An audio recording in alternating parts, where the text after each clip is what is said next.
Selamat datang kembali di podcast Ajib. Akseleratif, jujur, inovatif, integritas, dan bermutu. Bersama saya Mutiara, dan siang hari ini, tepat tanggal 1 September 2025, ketika kita take video podcast ini, saya bersama dengan bintang tamu spesial, seorang guru senior dari SUPM Tegal. Beliau merupakan salah satu guru yang pada hari ini resmi melaksanakan purna tugas sebagai guru di SUPM Tegal. Saya persilahkan beliau, silakan Bapak Jun untuk memperkenalkan diri. Oke, terima kasih atas waktunya. Perkenalkanlah, saya atas nama Bapak Junaidi, lahir di Tegal, tepatnya pada tanggal 14 Agustus 1965. Kenapa namanya Pak Junaidi? Tentunya ada riwayatnya. Saat itu, tahun itu, presiden yang paling hebat hanya dua, yaitu Presiden Soekarno dan dua Presiden Amerika, John Kennedy. Maka Junaidi adalah John Kennedy ala Tegal. Oh, Iya. Jadi lahirnya itu, kemudian pengabdian saya selama mengabdi kepada Kementerian Kelautan dan Perikanan adalah berangkatnya dari Menteri Pertanian tahun 91, yaitu di Papua. Jadi SK saya adalah Provinsi Jayapura, Irian Jaya, ya. Pada saat itu tahun 1991, ya. Honor selama 6 bulan di SUPM Negeri Sorong, ya. Setelah itu ikut ujian, alhamdulillah lolos, ya. Tahun 1992. Ujian pertama Bapak langsung lolos? Langsung lolos, ya. CPNS saat itu tahun 1992, kemudian 1 tahun berikutnya jadi PNS. Tepatnya jabatannya adalah tenaga teknis. Belum sebagai guru berarti ya? Belum, tenaga teknis. Jadi hanya lulusan D3 saat itu. Jadi kepangkatannya ya rendah sekali, tingkat pratama tingkat 1, 2B. Ya. Namun begitu gigihnya, alhamdulillah sampai tahun 95, ya, kami di Sorong juga kuliah. Bekerja sambil kuliah. Bekerja sambil kuliah. Sampai PKL. Hampir lulus. Kakak waktu itu sudah KKN. Kemudian saya dipanggil kepala, Pak Jun, ini ada peluang untuk melaksanakan tugas belajar di Jakarta, yaitu D4. Saya alhamdulillah dengan mengajukan dan dilampiri dengan riwayat hidup saya diterima. Lulus tahun 1989, nggak salah ya. Kemudian selama 2 tahun saya bekerja sesuai dengan bidangnya, karena waktu itu lagi rame udang windu, ya, tahun 91, ya. 91 udang itu mulai redup, ya, kemudian perusahaan-perusahaan juga mulai banyak yang gulung tikar. Akhirnya saya mengalami kegoncangan pribadi. Pada saat itulah saya dipertemukan dengan Pak Salim Masud, yaitu kepala SUPM Negeri Sorong pada saat itu 91. Saya menghadap ke rumahnya.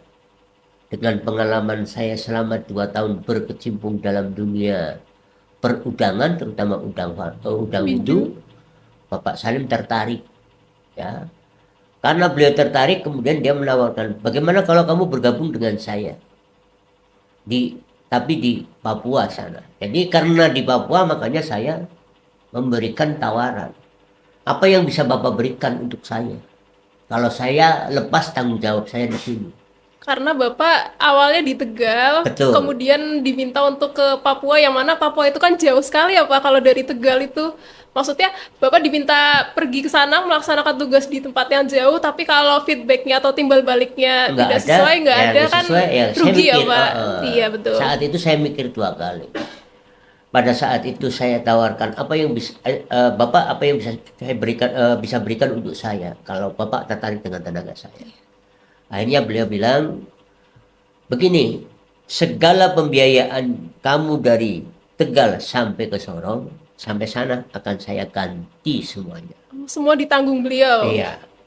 Yang kedua, eh, nanti tanggung jawab pembangunan sarana budidaya kamu saya libatkan sebagai konsultan perencana saat itu. Karena latar belakang Bapak yang di bidang tadi Iya, budidaya sudah. udang windu tadi ya Betul, Pak. karena menurut beliau kamu sudah mumpuni ilmunya, Iya. kan, pengalamannya sudah ada.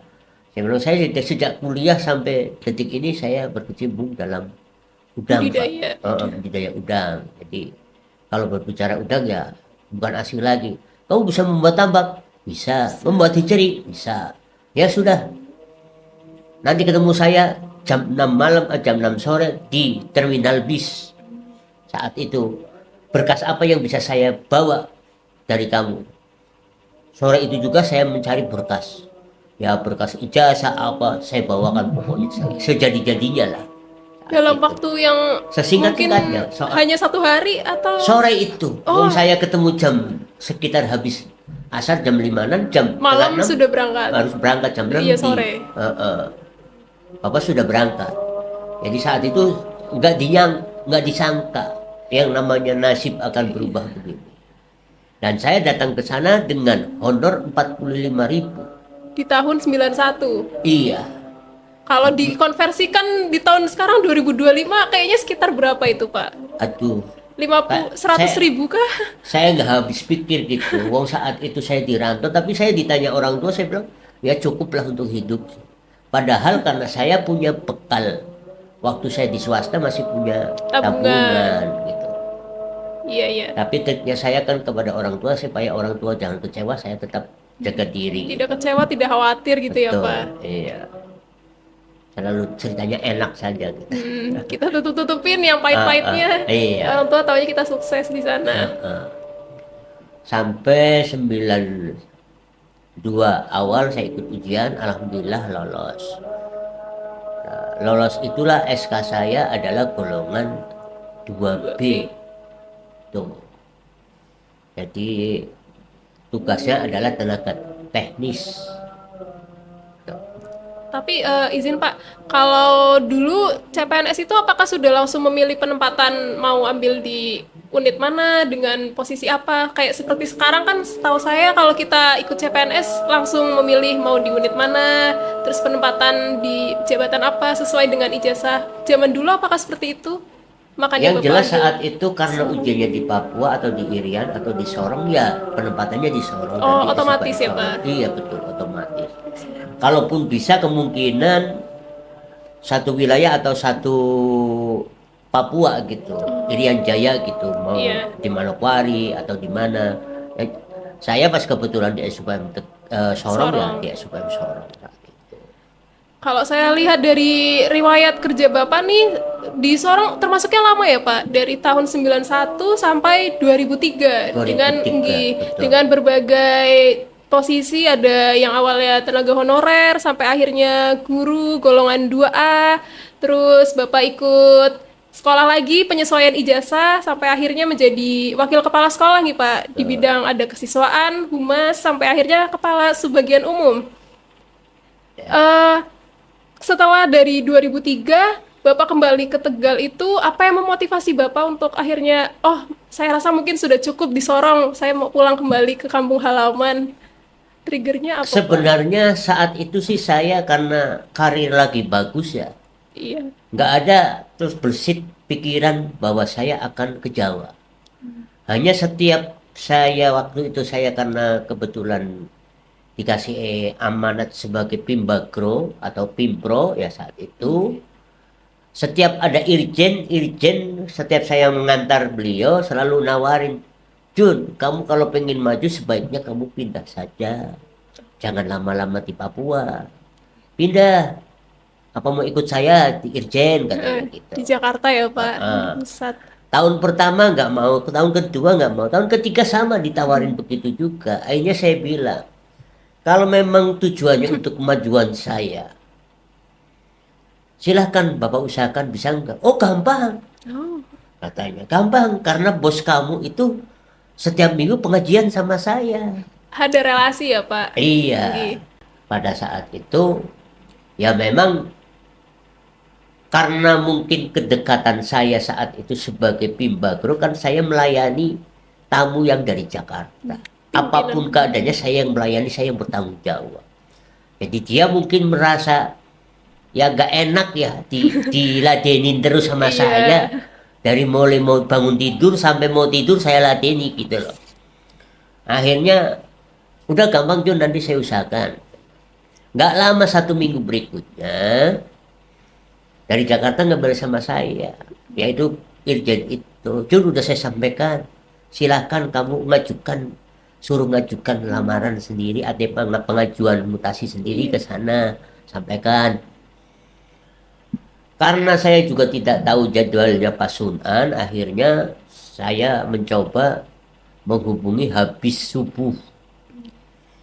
Kan habis subuh di sana, mungkin di sini jam 6. Nunggu supir bersih-bersih mobilnya kan mungkin ya. Saat itu saya coba ngeband. Oh iya iya Jun, gimana kamu? Masih sehat? Alhamdulillah Pak. Nah saya dengar kamu ada musibah di sana begini begini begini. Udah kamu ajukan aja lamaran kepindahan Pindah. kamu untuk pengajuan mutasi katanya. Kemana kamu berkeinginan kemana? Oh ya Pak, kalau begitu nanti saya pikir-pikir dulu, saya diskusi sama istri saya coba begitu. Nah, akhirnya istri saya memutuskan ke Tegal. Padahal saat itu saya SK pun belum ada. Oh, belum. Tahun 2001, Oke. belum 2002 Desember itu belum ada SK pun. Tapi saya sudah berani boyong Istri, keluarga keluarga dan anak. dulu di sini. Saya tinggal Januari, saya berangkat lagi ke Papua untuk menyelesaikan laporan-laporan pembukuan. Laporan Pimpro, laporan KTU selama 1 tahun. Selama 2 bulan di sana. Selama 2 bulan, di Sorong saya sudah tidak ada job sama sekali. Job ngajar apa, semuanya dilokasin semua. Sama kepala sekolah.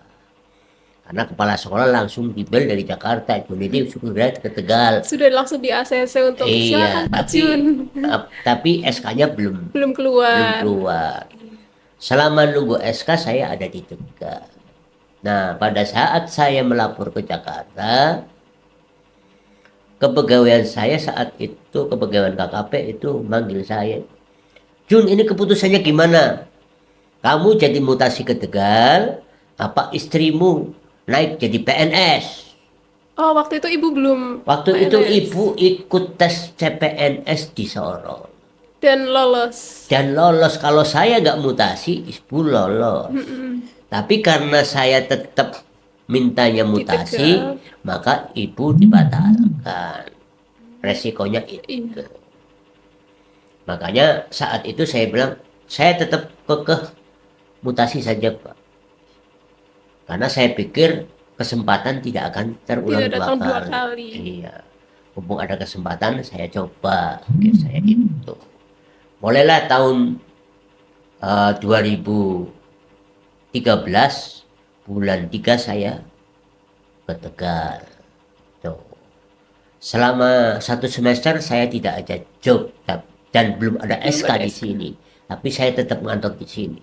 Pikir saya, kalaupun ada orang Jakarta tanya, saya tetap ada di Tegal gitu. Nah, karena di Sorong kan di Sorong nggak ada job. Saya mau apa gitu? Lebih baik di Tegal, ada kumpul keluarga kan gitu. Di kampung halaman ya Pak? Betul. Akhirnya mulailah tahun pertengahan tahun 2003 saya baru ada SK di Tegal. Di Tegal juga awalnya sebelum kembali ke Lampung ternyata lumayan lama ya Pak.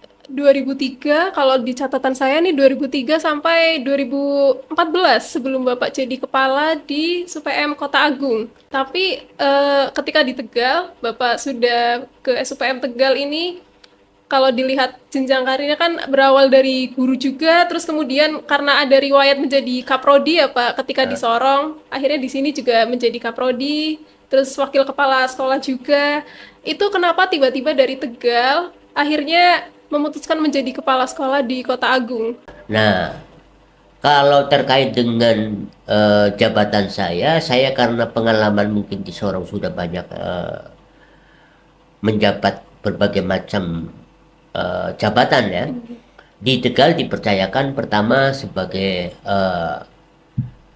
kaprok ya, kepala program studi ya. Kemudian meningkat menjadi pengajaran. Sebelum ke pengajaran saya koordinator PKL. Jadi semua PKL yang menangani saya saat itu. Hanya prodi budidaya atau seluruh prodi? Seluruhnya. Oh, Jadi kaproknya di bawah saya, di bawah Iya. kendali saya justru. Gitu. Jadi kalau urusan PKL, tempat PKL, semua program studi saya apal. Bapak yang mengarahkan. Saya apal, pokoknya ngertilah ini kalau ini sini ini ngerti semua. Nah, selepasnya itu saya jadi wakaf pengajaran. Jadi wakaf pengajaran itu karir menjadi kepala sekolah sebenarnya saya tidak meminta, tapi saya dipanggil saat itu oleh kepala yaitu Pak Anas, itu namanya Pak Anas, orang Padang. Ya, saya dipanggil, Pak Jun katanya, kalau nanti ada bel dari Jakarta, Pak Jun ngikut saja. Iya. Si emangnya apa Pak? Saya bilang, enggak, karena ini ada tawaran kepala di Lampung, jadi Pak Jun saya usulkan. Saya dapat panggilan, kemudian saya suruh datang ke sana, bawa jas segala macam, dilantik. Pokoknya saat itu tahun 2014 pada saat Jokowi dilantik, saya juga dilantik. Dilantik. Ingat saya begitu, saya ingat saya. Kemudian di sana, ya alhamdulillah tugas berjalan lancar dan teman-teman juga semuanya sportif, artinya bekerja sebagaimana mestinya, tidak ada kendala, tidak ada masalah. Kemudian adanya panggilan saya dilepas lagi, ya saya tadinya jadi guru, ya jadi guru lagi, nggak kaget lagi gitu loh. Wong jabatan juga tidak saya kejar, itu kan amanah saja. Iya. Bukan Bapak yang minta. Guru yang dikasih jabatan tambahan sebagai kepala sekolah. Jadi kalaupun kepala sekolah nggak sudah dilepas, ya saya di guru lagi.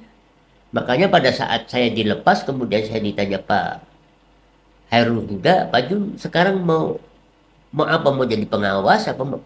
Saya jadi guru biasa saja Pak. Jadi kembali ke Tegal dan jadi guru biasa. Saya nggak mau macam-macam. Ya sudah, nanti suratnya sekalian dibawa. Jadi saya bawa ke Tegal sudah sekalian bawa surat mutasi di sini di Tegal. Dan itu sampai akhirnya Bapak purna tugas ya Pak. Betul. Akhirnya memilih di SUPM Tegal sebagai guru. Dan kemarin rame-rame pada milih jadi dosen segala macam, saya tidak tergiur sama sekali. Saya orang yang kekeh. Jadi guru ya guru. Karena prinsip saya begitu. Guru istirahatnya atau pensiunnya umur 60 tahun. Nabi kita umurnya 63. Kalau saya dikasih umur sama dengan Nabi, berarti saya 3 tahun untuk menyiapkan mati, kan gitu. Artinya kita berikhtiar untuk mendekatkan meneladani juga jejak Nabi ya Pak. Iya gitu. Alhamdulillah sampai sekarang umur 60 masih sehat. Alhamdulillah, semoga selalu sehat terus ya Pak. Iya. Saya berterima kasih sama teman-teman semuanya yang ada di Tegal, yang telah banyak artinya berkontribusi meningkatkan pengalaman dan kiprah saya di dalam dunia pendidikan. Saya sekali lagi mengucapkan banyak terima kasih sama teman-teman. Dan tidak lupa juga bimbingan dari semua pimpinan atau kepala yang selama ini, kepala dari mulai di Sorong sampai ini saya mendampingi terus. Jadi apal watak-watak pimpinan. Jadi ternyata kepimpinan itu berbeda-beda. Setiap orang punya Karakter karakter masing-masing. beda-beda. Tinggal kita bagaimana menempatkan diri saja. Iya. Gitu.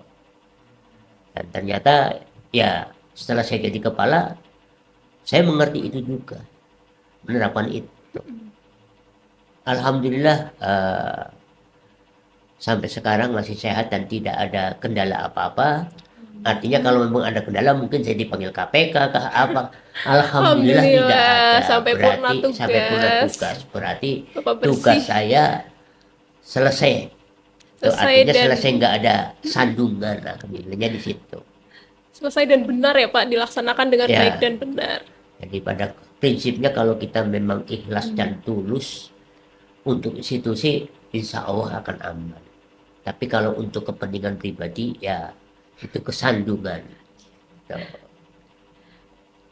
Mungkin Pak sepatah dua patah untuk rekan-rekan terutama yang sesama guru yang berjuang bersama Bapak juga atau yang junior-junior Bapak nih di ruang guru di pengajaran yang ada di SUPM Tegal Pak, barangkali ada yang ingin disampaikan.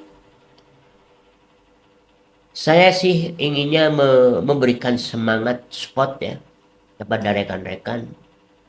Hendaklah kita itu di dalam mengajar, kalau bisa supaya anak itu berubah dari yang tidak tahu supaya tahu, dari yang tidak bisa menjadi bisa. Jangan asal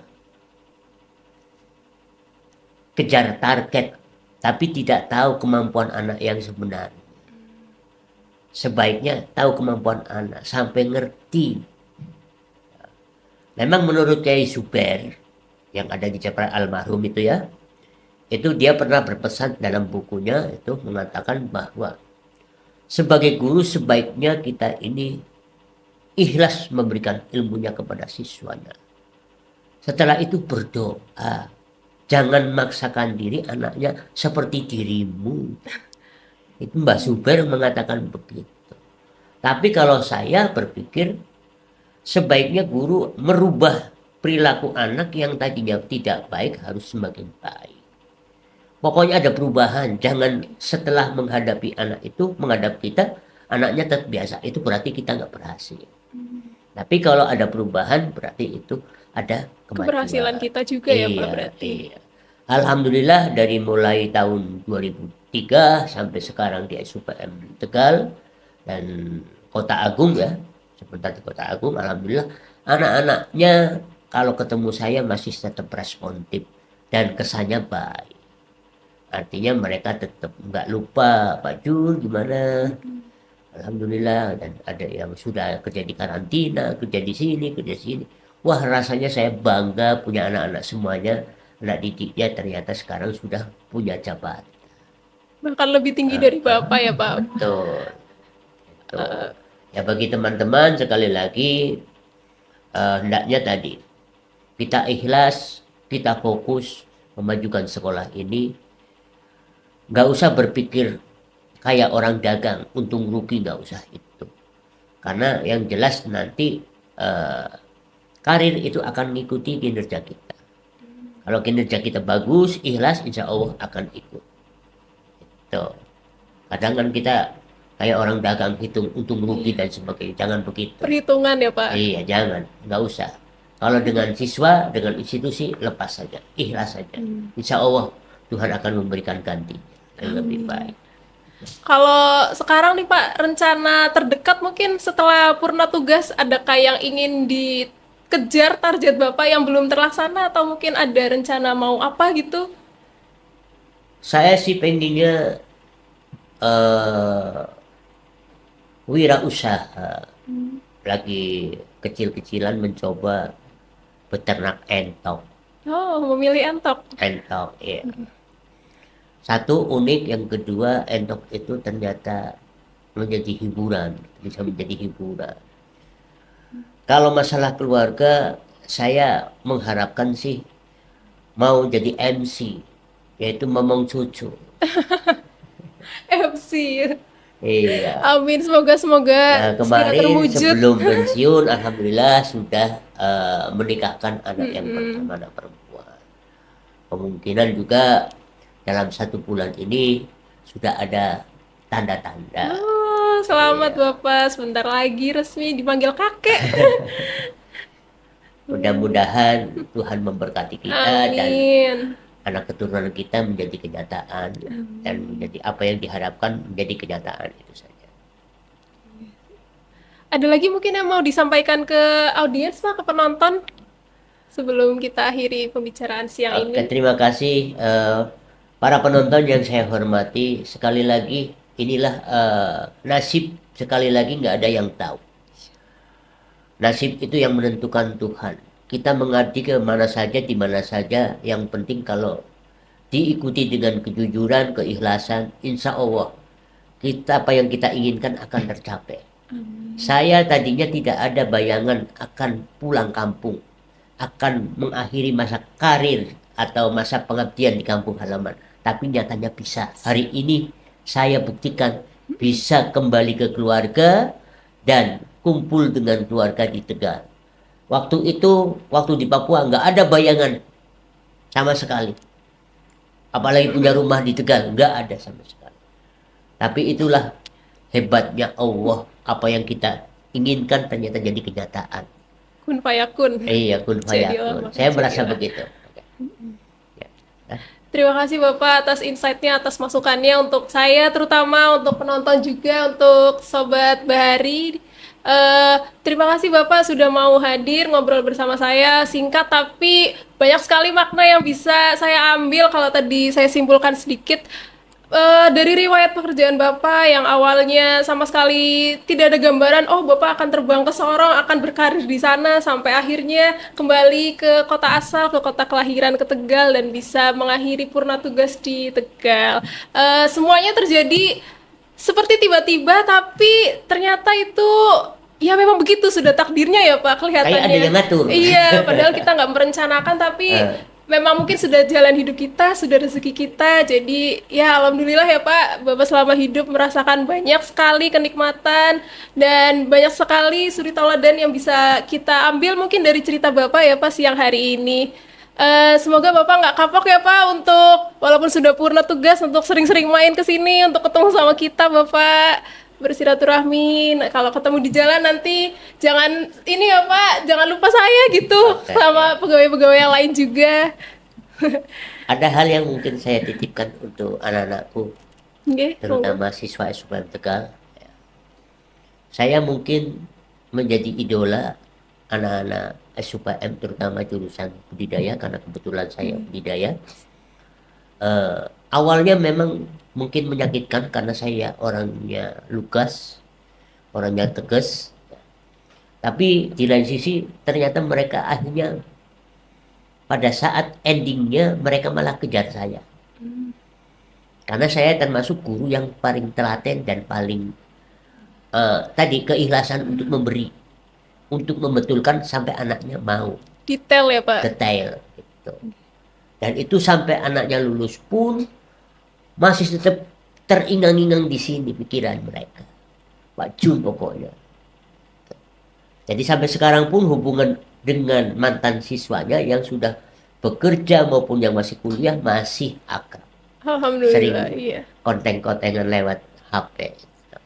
Berarti mungkin bagi sebagian siswa Bapak salah satu guru yang killer, ditakuti anak-anak, tapi sebetulnya tujuan Bapak baik ya Pak, Baik, baik. supaya mereka ilmu yang didapatkan tuh bisa selalu nyantol sampai bahkan ketika sudah tidak belajar lagi di SUPM Tegal. Ya.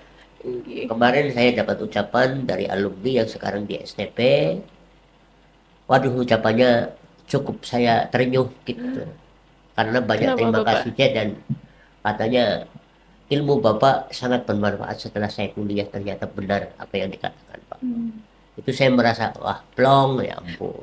Rasa lega dan berhasil, ada kesenangan Ada tersendiri kesenangan ya Pak. tersendiri, kepuasan tersendiri ada dari situ. Terima kasih, saya kira begitu. Assalamualaikum warahmatullahi wabarakatuh. Waalaikumsalam warahmatullahi wabarakatuh. Terima kasih Sobat Bahari yang telah menyaksikan podcast Ajib di episode kali ini. Bagi Sobat Bahari yang ingin mengetahui lebih banyak lagi informasi tentang SUPM Tegal, kalian dapat mengunjungi website kami di www.ppid.kkp.go.id/SUPM Tegal. Di situ banyak sekali informasi yang bisa kalian dapatkan, mulai dari informasi seputar kehumasan, keuangan, pendidikan, dan lain-lain. Saya tutup episode hari ini. Selamat sore dan sampai jumpa.